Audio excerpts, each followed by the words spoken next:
Good evening, and welcome back to the quiet corners of Unwind University. Tonight, we will gently drift back in time, embarking on a slow journey to the vast and sprawling Roman Empire. It was a world remarkably far removed from our own contemporary existence, an era characterized by immense power and intricate social structures, where the rhythm and routines of daily life unfolded quite differently indeed. Imagine, for a moment, the sheer scale of this historical entity. The Roman Empire stretched across an astonishing expanse of territory, from the rugged coastlines of Britain in the north, through the heart of continental Europe, down into the sun-drenched landscapes of North Africa, and eastward across the ancient lands of the Middle East. This was not merely a collection of distant outposts, but a meticulously organized realm, connected by a network of roads, unified by a shared, albeit sometimes imposed, system of law and governance, and held together by the formidable might of its legions. Within these expansive borders, the daily routines of people bore little resemblance to what we experience today. There were no instantaneous communications, no electric lights to extend the day, and certainly no hurried commutes in motorized vehicles. Life moved at a pace dictated by the sun and the seasons, by human and animal labor, and by the simple necessities of survival. Meals were prepared over open flames, news traveled at the speed of a messenger, and the concerns of the day often revolved around crops, trade, and the decrees from distant Rome.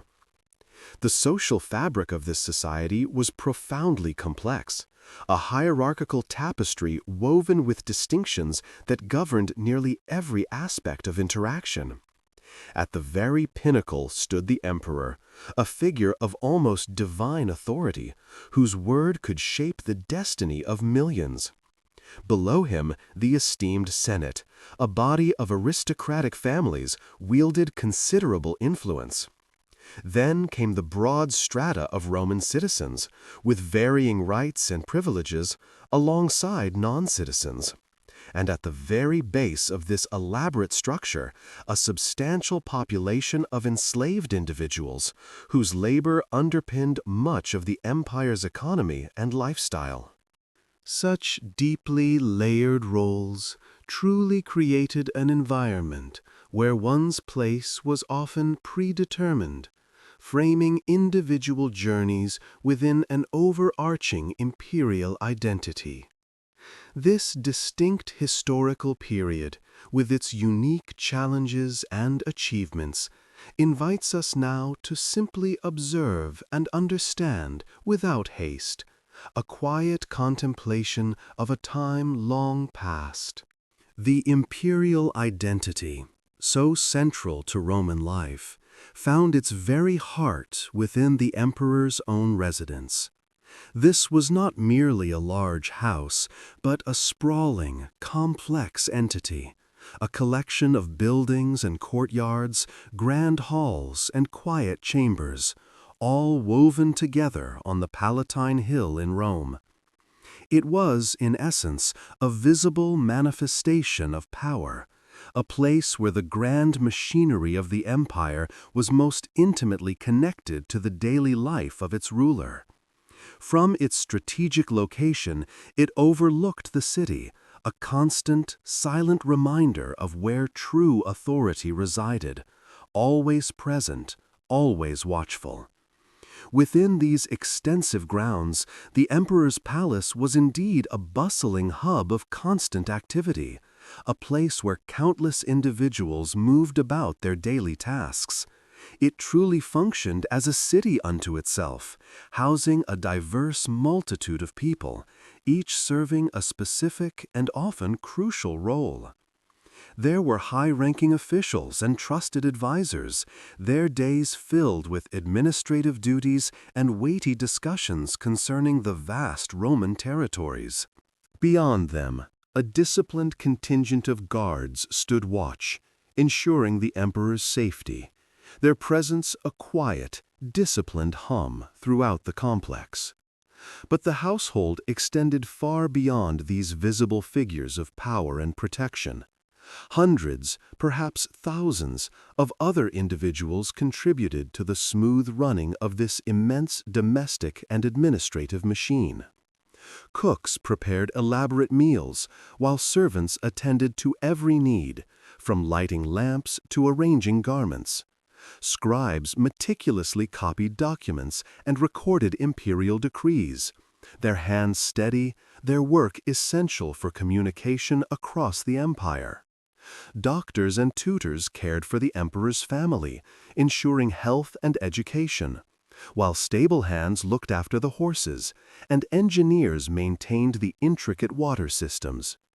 Each person, whether free or enslaved, played a part in the delicate balance of this living, breathing entity.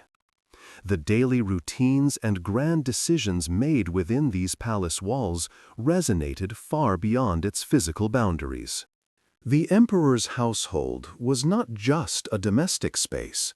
It was the nerve center of an entire civilization, where policies were conceived, laws were drafted, and the very direction of the Roman world was charted. Understanding its inner workings helps us to then quietly consider how these powerful influences, originating from such a central point, then spread outwards, shaping the lives and experiences of ordinary people across the expansive Roman Empire under the quiet but firm hand of imperial rule. This invites a contemplation of what daily existence truly meant for those who simply lived out their days beneath that overarching system. Moving outwards from the quiet, strategic heart of the palace, one could feel the subtle shifts in the very atmosphere, a palpable sense of something grand and powerful always present. The air itself seemed charged with the absolute power that resided within those walls, a silent but immense force that shaped the world beyond. Navigating life, especially for those closest to this power, required a constant and meticulous awareness, a quiet understanding of unspoken rules. Fortunes, whether for individuals or entire regions, could indeed change with a single imperial word, a decision whispered in a quiet room, or a decree publicly announced. This pervasive influence extended far beyond the immediate confines of the imperial household. Every citizen, from the humble farmer tilling distant lands to the wealthy merchant in a bustling city, lived beneath the quiet, firm hand of imperial rule. Laws enacted from the capital governed their daily transactions and their legal disputes. Taxes collected by imperial administrators funded the legions and the public works that touched their lives. Even the very roads they traveled, or the weights and measures they used, were often standardized by directives from this central authority. It was a system that provided structure and sometimes stability, but it also demanded adherence and respect for its overarching presence. The imperial system was vast, intricate, and deeply hierarchical. While decisions were centralized, their effects rippled outwards, creating a complex web of administration and social expectation.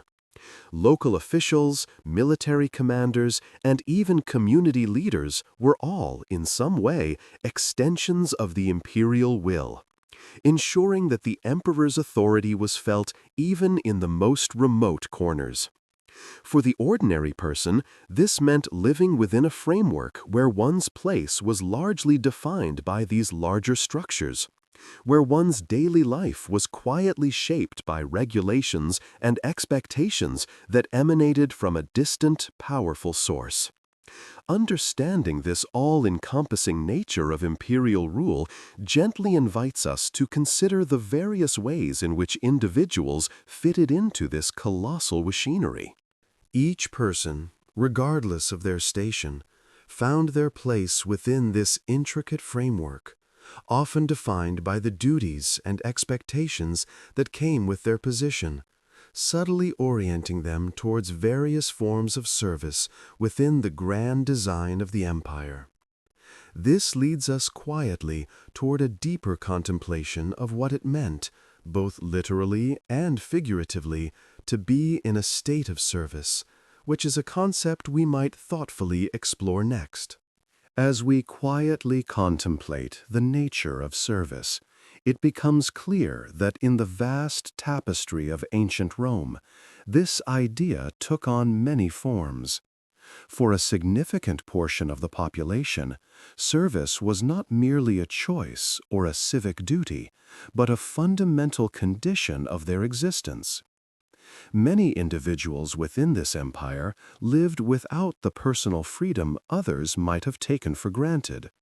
Their lives, from dawn until dusk, were shaped by obligations, not by their own desires or ambitions. This fundamental lack of personal liberty cast a long, quiet shadow, distinguishing them sharply from more autonomous counterparts. Their path was often predetermined, etched into the very fabric of their daily reality, making individual will an infrequent and often impossible endeavor. These individuals, whose personal agency was often a distant dream, fulfilled a wide array of specific duties for those who held authority over them. Whether in grand urban households, tilling expansive fields, or engaged in various crafts, their labor formed a vital, often invisible, backbone of Roman society. Their days were meticulously structured around the needs and commands of their masters. From simple tasks like fetching water to managing an estate, their every action was, in essence, a direct contribution to another's prosperity or comfort. This intricate web of obligations defined their identity and place, weaving them into the economy and social rhythm of the Roman world, with little room for personal choice in their daily engagements. This ancient system, deeply ingrained and widely accepted, created a distinct social stratum, separate from freeborn citizens and even freedmen. It was a position often inherited or arrived at through the misfortunes of conflict or the burdens of debt, placing individuals in a unique and often unyielding category. Their status meant they largely lacked rights, their very being often considered property. Consequently, personal agency, the ability to make one's own decisions regarding life, work, and family, was largely absent. Decisions about where they lived, whom they might marry, or their future rested not with them, but with their masters, creating a life path heavily influenced by external forces, a quiet acknowledgement of their constrained reality. The pervasive presence of such servitude meant that the empire functioned with this particular foundation. It was a quiet, constant hum beneath the surface of daily life, influencing everything from grand public works to intimate domestic settings. Understanding this fundamental condition of personal unfreedom helps us to grasp the full panorama of Roman existence. It brings into clearer, albeit dimmer focus, the day-to-day realities for a vast number of people. Their existence was a continuous sequence of tasks and responsibilities, all performed within these predefined boundaries. And so, as we reflect on this profound aspect of ancient life, it naturally leads us to consider, with gentle curiosity, the precise details of how these lives unfolded, moment by quiet moment, the specific daily routines and tasks that filled their waking hours, shaping their very experience of time within this complex world. For those within the vast confines of the imperial palace, the rhythm of each day was largely dictated by a predictable cycle, a quiet unfolding of tasks that began long before the first rays of dawn touched the ornate rooftops. Their lives were meticulously structured, not by their own choosing, but by the intricate demands of a grand household. Each morning brought the familiar sounds of awakening, not just for the emperor, but for the hundreds, perhaps thousands, who served him and his court. From the sculleries to the royal chambers, a silent but constant movement began, setting in motion the day's events, ensuring every detail of imperial life proceeded without interruption, a carefully choreographed dance of duty and expectation. The duties themselves encompassed a vast array, ranging from the utterly mundane to the highly personal, yet all demanding precision and constant attention. Imagine for a moment the quiet sweeping of vast courtyards at dawn, the fetching of fresh water from distant wells, the careful tending of countless braziers to maintain warmth throughout the palace, or the meticulous preparation of meals for an entire court, often involving many complex steps.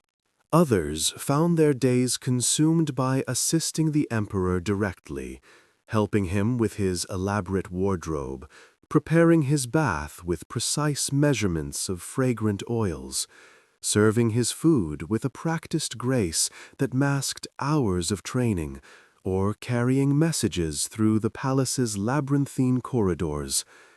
These were not tasks that offered much variation from one day to the next. Instead, they were a continuous stream of repetitive motions, performed again and again, year after year, ensuring the smooth, uninterrupted operation of a world far removed from the lives of ordinary people outside the palace walls.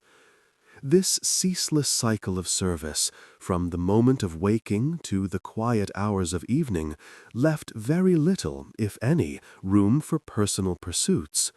There was seldom time for individual contemplation, for developing hobbies or personal skills unrelated to their service, or even for nurturing deep personal relationships beyond the immediate necessities of their shared work environment. Life, for those in service, often revolved almost entirely around these repetitive duties, creating an existence where one's own desires, one's own ambitions, or simply one's own quiet personal time consistently took a distant second place to the immediate and constant needs of the imperial institution. Such a meticulously structured and prescribed existence, one might quietly observe, naturally leads to a particular and profound condition, a subtle yet pervasive limitation on an individual's sphere of choice, a quiet and inherent absence of personal freedom that permeated every aspect of their being, often without conscious thought or overt complaint, becoming simply the natural order of their days. This profound absence of personal freedom represented one of the most fundamental challenges for anyone in servitude, whether perceived as such or merely as inescapable reality. It was not simply being told what tasks to perform, but a deeper condition, complete lack of self-ownership. Imagine waking each day with the quiet understanding that your very life path was not truly yours to decide. This was the underlying current of their existence, a fundamental truth shaping every sunrise and sunset. Decisions most individuals consider personal were, for them, determined by others. This extended beyond the immediate moment. Thoughts of one's future, for instance, held a different meaning. where one might reside, what occupation one might pursue, or even the simple decision to remain in a particular place or be moved elsewhere. These were not choices for the individual. Instead, such significant life trajectories were dictated by those in authority, by owners, or by the imperial administration, often with practical necessity overriding personal preference. Even granular details of daily activities fell under this pervasive oversight. What one ate, when one slept, with whom one associated, the very rhythm of the day was often not a matter of individual discretion. This was not always enforced with overt cruelty, but existed simply as the established framework of their lives. Every small decision, every momentary impulse, was ultimately subject to a greater will, or constrained by boundaries set by others. Little space existed for spontaneous action or independent choice within their structured existence. This constant imposition, this quiet weight of external control, permeated every waking hour. It was a condition that might not always manifest as overt suffering, but as a subtle, continuous hum of non-autonomy. The individual was, in many ways, an instrument or a resource rather than a self-directed entity. While daily routines might offer a semblance of predictability, the ultimate direction of one's life remained outside one's own hands, a silent, ever-present reality that profoundly shaped their inner world, even if rarely articulated. Such an existence, devoid of personal agency, naturally fostered a particular way of perceiving the world. When one's path is decided by others, when even simple choices are not truly one's own, a certain understanding of stability begins to shift. A deep, underlying current of unpredictability emerges, a recognition that a seemingly settled life could be altered at any moment by a distant decision. This inherent fragility, this quiet awareness of being subject to the whims and decrees of others, subtly contributed to a pervasive sense of living with unspoken, yet deeply felt uncertainty. This inherent fragility, this quiet awareness of being subject to the whims and decrees of others, subtly contributed to a pervasive sense of living with unspoken yet deeply felt uncertainty.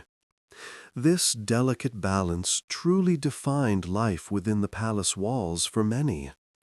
For those who served there, their individual fortunes were intimately tied to the often shifting moods, preferences, and outright decisions of powerful figures. A true sense of permanence was a rare commodity in these circles, as there was often little genuine stability or reliable guarantee for one's standing or even one's very presence from one day to the next. The disposition of an emperor or a high-ranking official could indeed change with the suddenness of a summer storm, without clear warning or transparent explanation. A slight oversight in duty, a word innocently misinterpreted, or even a simple shift in personal favor could see one's comfortable position suddenly vanish. Conversely, a fleeting moment of recognition or a fortunate recommendation could, just as unexpectedly, elevate one to greater prominence and influence. This meant that the ground beneath one's feet often felt less than completely solid, requiring a constant, subtle attentiveness to the invisible currents of power. A vigilance that, while becoming second nature, rarely offered true peace of mind. One's future, therefore, was not something that could be carefully planned or reliably expected to unfold as imagined. The very notion of a secure, long-term career path, as we might understand it in modern times, barely existed in such an environment. Each new morning brought with it the quiet possibility of a significant shift in circumstances, a new decree, an unexpected assignment, or a quiet sidelining that could subtly alter the entire course of a life. This constant potential for sudden change, this quiet awareness that one's status was always provisional and subject to external forces, settled deep within the fabric of daily existence, a pervasive, low-frequency hum of possible alteration. While these internal landscapes of uncertainty, these psychological pressures and the ebb and flow of favor were a deeply pervasive part of life, subtly shaping thoughts and expectations, service in the palace also involved very tangible and immediate realities. Beyond the mental and emotional demands, there were the daily, concrete experiences that tested the body and were directly shaped by the physical environment itself. These were the actual surroundings, the specific requirements of tasks, and the often demanding working conditions that were as much a part of their story as the unspoken anxieties they carried. It is to these more observable, sensory aspects of their lives, the very real physical spaces and practical demands, that we gently turn our attention now.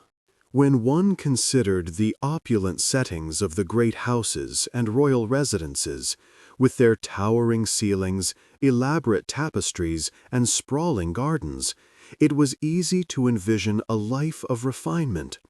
Yet, for those who labored within these grand walls, the reality of their own living spaces often presented a quiet contrast. Their personal domains were typically far removed from the lavish display, tucked away in basements, attics, or distant wings. These were functional, less adorned areas, designed for utility rather than for show, where the essential work of service quietly proceeded. Within these designated areas, the quarters provided for servants were, more often than not, quite modest, sometimes even remarkably confined. A small room might be shared by several individuals, each carving out a tiny sliver of personal space amidst communal sleeping arrangements. Privacy was a rare and precious commodity, a luxury seldom afforded. Basic comforts, which might seem essential to others, could not always be guaranteed. Warmth in winter might be insufficient, and coolness in summer elusive, depending on the building's ancient construction. Cleanliness, while diligently maintained in the visible parts of the house, could sometimes be a struggle in their own living areas, given the number of inhabitants and the daily demands. The nature of their work itself was undeniably demanding, not just in its duration, but also in its physical requirements. Days often began before dawn and stretched well past dusk, a continuous cycle of tasks that left little room for personal pursuits or even adequate rest. There was the constant fetching and carrying, the lifting of heavy water pails or fuel, the sweeping of vast floor areas, the polishing of countless surfaces, or the endless preparation of meals in often steamy kitchens. Many positions required long hours spent on one's feet, moving with an unceasing rhythm. These tasks, though seemingly mundane, accumulated into a significant physical strain over the course of a day, a week, and indeed a lifetime of service. The toll these conditions took on the body was a silent, persistent narrative woven into the fabric of their daily existence. Aches and pains were common companions, accepted perhaps as an unavoidable aspect of their station. The relentless pace, the lack of private recuperation, and the constant readiness for duty meant the body rarely had a chance to fully recover.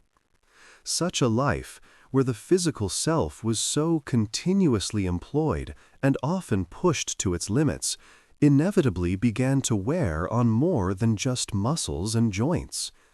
It subtly, yet profoundly, influenced one's very capacity for ease and for quiet contemplation. The demands placed upon the physical body did not remain isolated.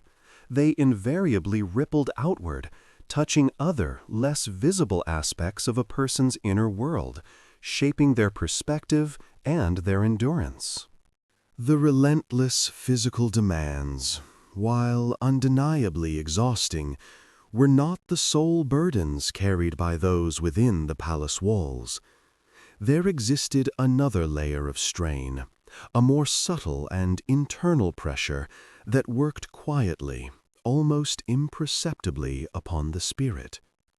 Beyond the ache of muscles or the weariness of bones, the constant awareness of one's subordinate position began to take its own particular toll.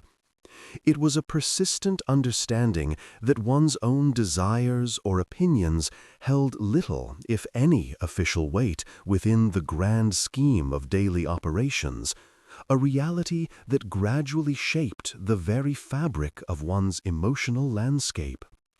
Living under the perpetual shadow of others' authority, always expected to anticipate and fulfill needs without question, fostered a unique sort of quiet vigilance.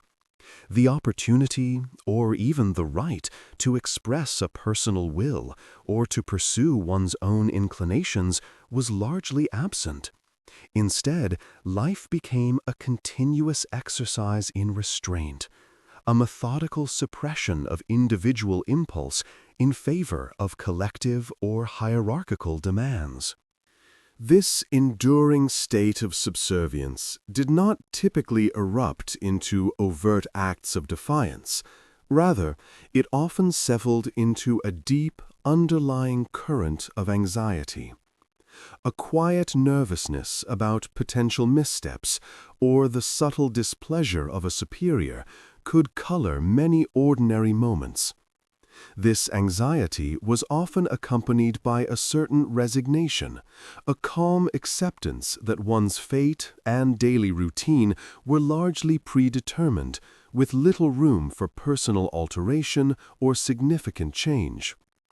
There was a quiet giving over of one's own sense of agency, a gentle letting go of the expectation that one might significantly alter the course of events or freely choose one's path.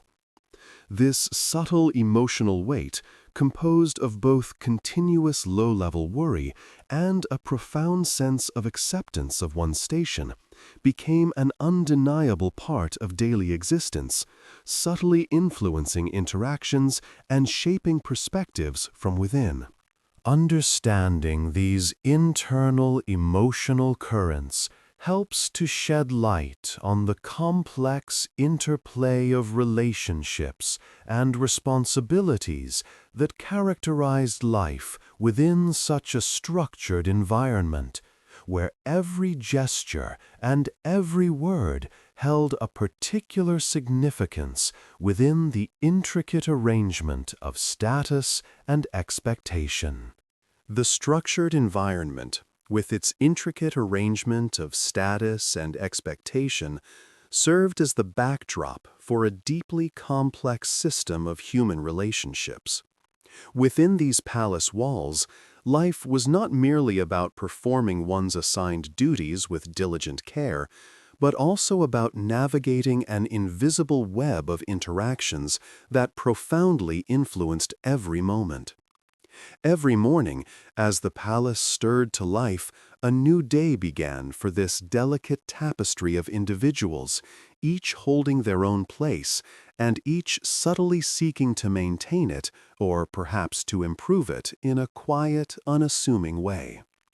For those who served, understanding this silent web of connections and power dynamics was as crucial as mastering their particular craft. It involved a constant, often unconscious, observation of who spoke with whom, who seemed to hold a particular favor with a superior, and whose influence might be subtly waning. These quiet currents dictated much of the daily flow, gently shaping opportunities and presenting challenges that were rarely, if ever, spoken aloud. One learned to read the unspoken language of the court, discerning nuances in a fleeting glance or the slight shift in a tone of voice, all without drawing undue attention. Within this environment, individuals naturally gravitated toward connections that might offer a sense of stability or an unstated form of protection. Quiet alliances often formed, not through explicit agreement, but through shared experiences, mutual respect, or simply a common understanding of the palace's unwritten rules. Conversely, gentle rivalries might emerge, never openly confrontational, but present in the quiet competition for resources, attention, or a more favorable position within the vast hierarchy. This was not a world of loud declarations, but one of careful, considered movement, where every interaction held a certain weight. This careful navigation of both peers and superiors was, in its essence, a subtle dance for survival, or at least for the continued comfortable existence within the palace walls.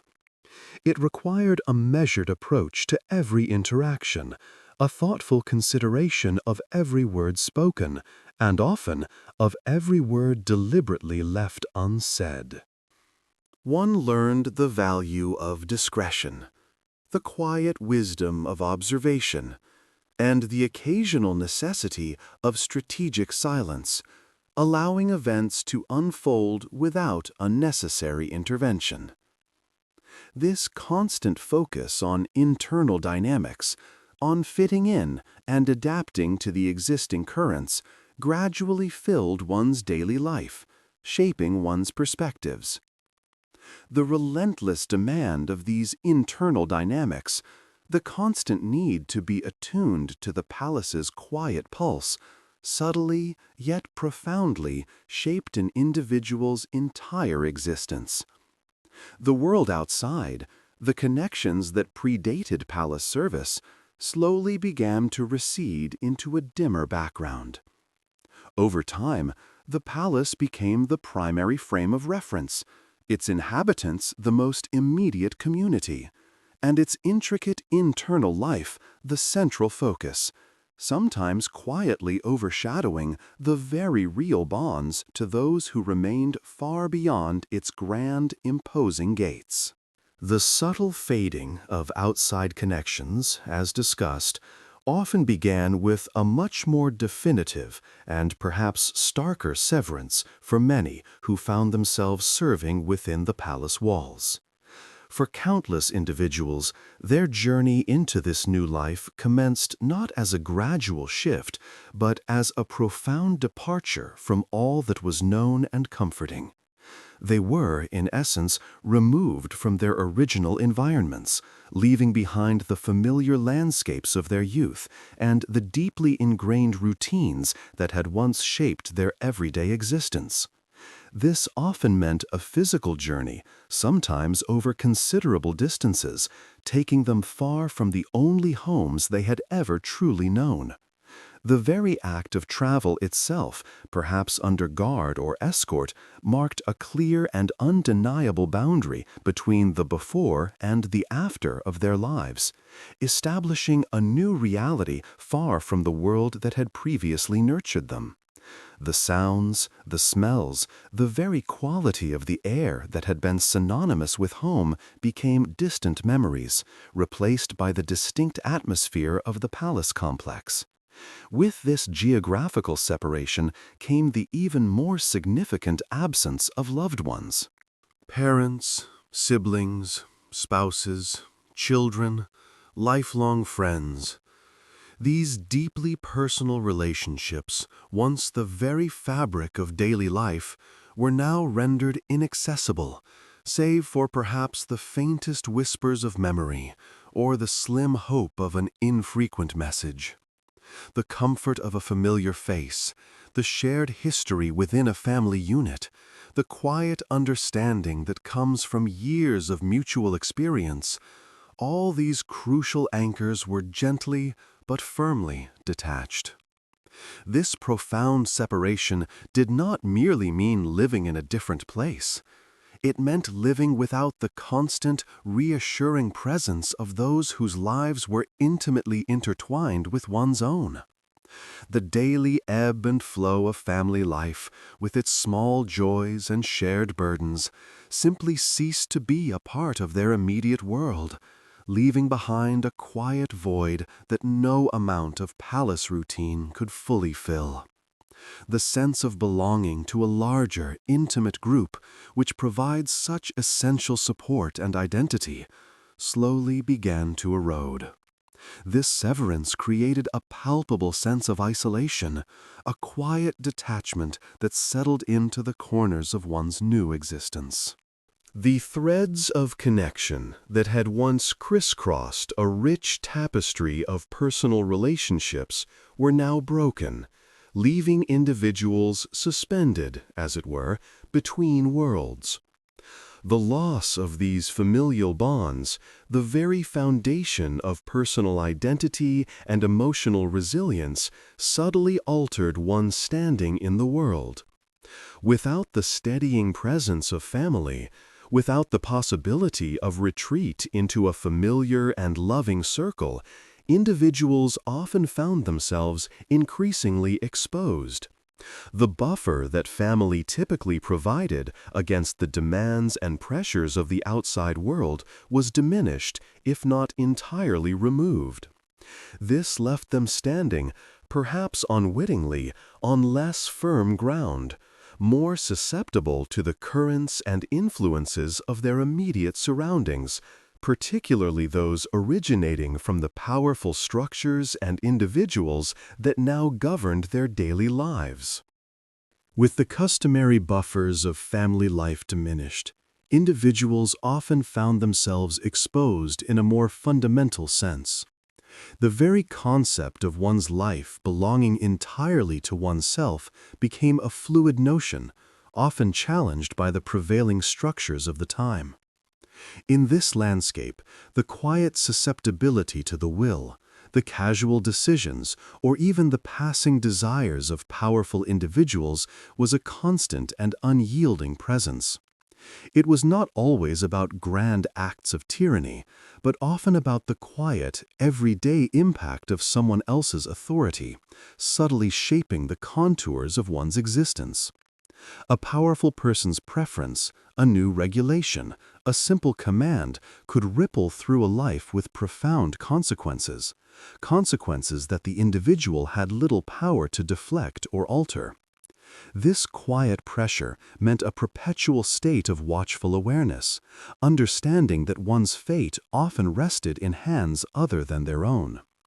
Against such pervasive influence, avenues for genuine protection were often remarkably scarce. The traditional shields, perhaps once provided by community norms, established custom, or even local loyalties, seemed to offer less and less resistance, becoming brittle under the weight of concentrated power. Should an individual face a difficulty originating from a person of greater standing, whether it was a perceived slight, an unfair demand, or an outright injustice, the path to redress was rarely clear or easily accessible. To seek recourse often meant to navigate a labyrinth of power dynamics, where the odds were almost always stacked against the one deemed lesser, and where the act of complaint itself could invite further hardship. Justice, in these circumstances, became an elusive concept, often out of reach, a theoretical ideal rather than a practical safeguard for the average person. This left many in a state of quiet resignation, understanding their place within a system that offered little in the way of true defense against the powerful, fostering a pervasive feeling of quiet insecurity. This deep-seated vulnerability, this quiet awareness of one's exposure to unchecked influence, naturally informed an individual's understanding of their own agency. It painted a picture of what was possible, and perhaps more importantly, what was not. When one's daily existence was so heavily influenced by the actions and desires of others who held sway, the very idea of initiating significant change in one's own circumstances often seemed a daunting, if not impossible, prospect. The pathways to altering one's station, or even simply correcting an injustice, were often obscured or actively blocked. It shaped the horizons of their hopes and expectations, gently guiding their attention towards what little room they might have to maneuver, within boundaries that were largely set for them, suggesting a particular quiet resignation about the possibility of shaping one's own destiny. The horizons of their hopes and expectations were indeed gently guided towards what little room they might have to maneuver, within boundaries that were largely set for them, suggesting a particular quiet resignation about the possibility of shaping one's own destiny. For many, the prospects for improving their situation or for achieving anything resembling genuine freedom were often very, very limited. The structures of society and the nature of their service simply did not allow for a wide range of alternatives or significant personal advancement. One's station in life was, for the most part, a fixed point, not a journey with many branching paths. The obligations that bound individuals were not typically short-term engagements. Instead, they often stretched out across entire lifespans, or were passed down through generations, creating a pervasive sense of an unchanging future.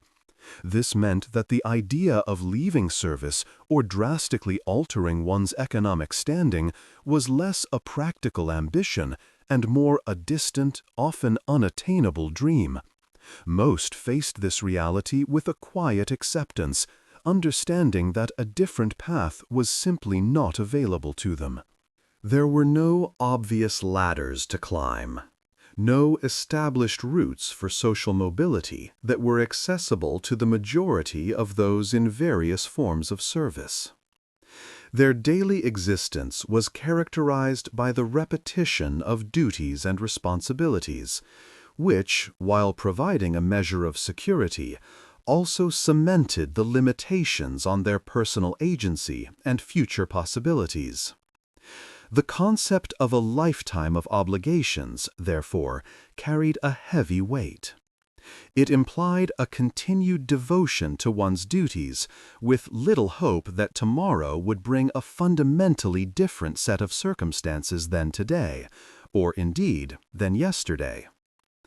The world outside their immediate obligations often felt distant, a place where their limited resources and fixed positions prevented them from meaningfully participating or finding new opportunities.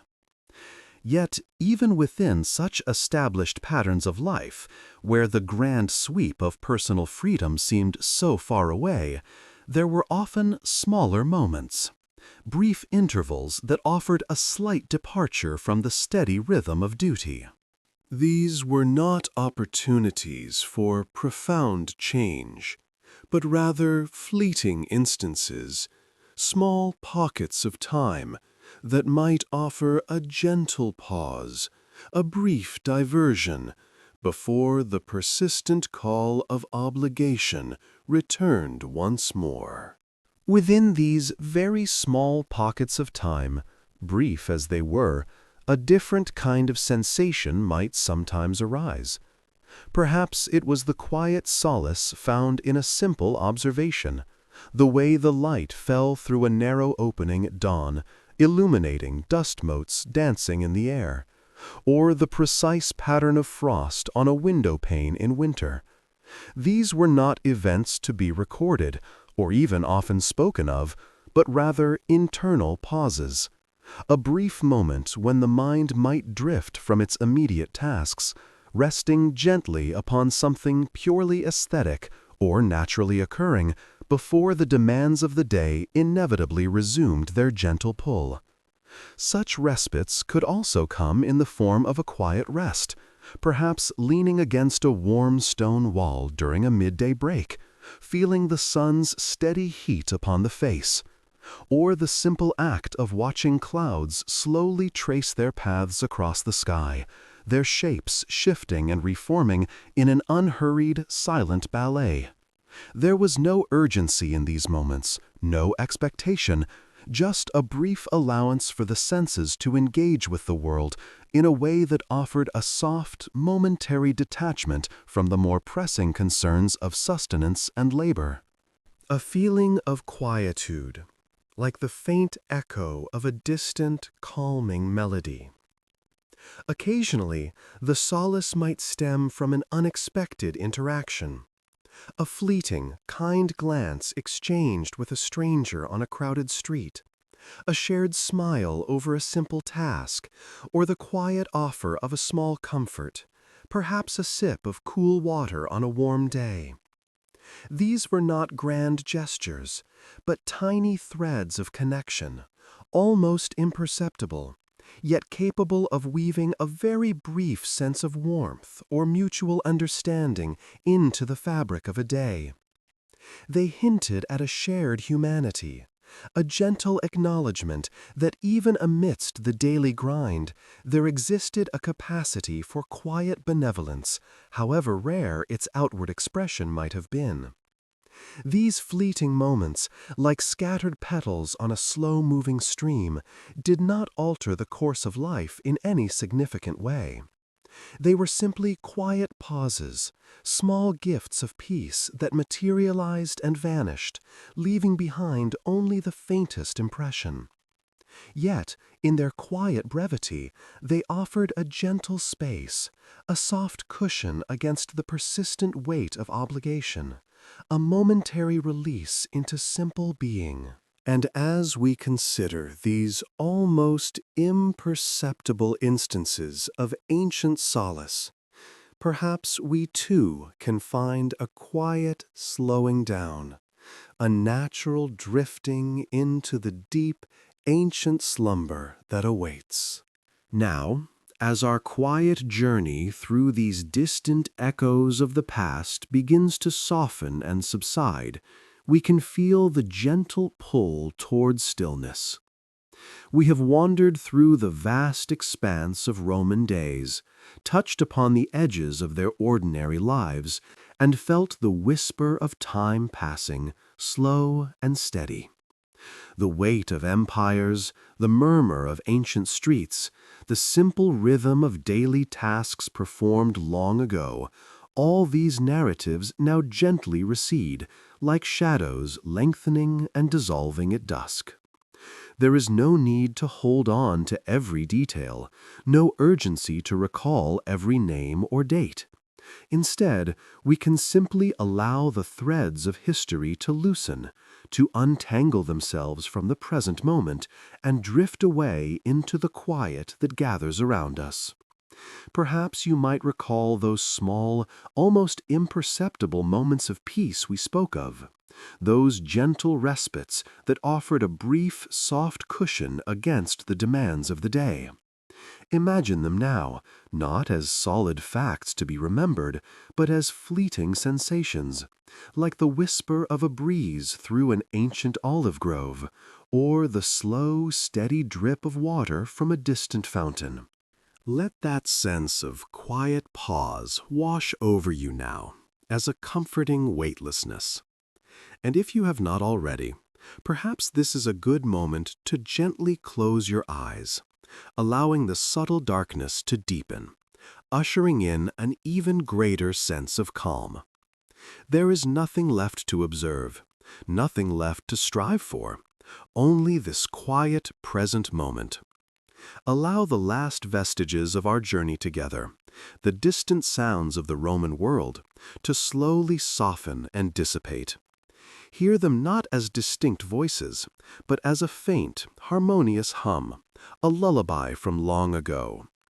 The great city, with its bustling forum and its grand aqueducts, its vibrant markets and its quiet courtyards, now settles into a profound stillness within your mind's gentle landscape.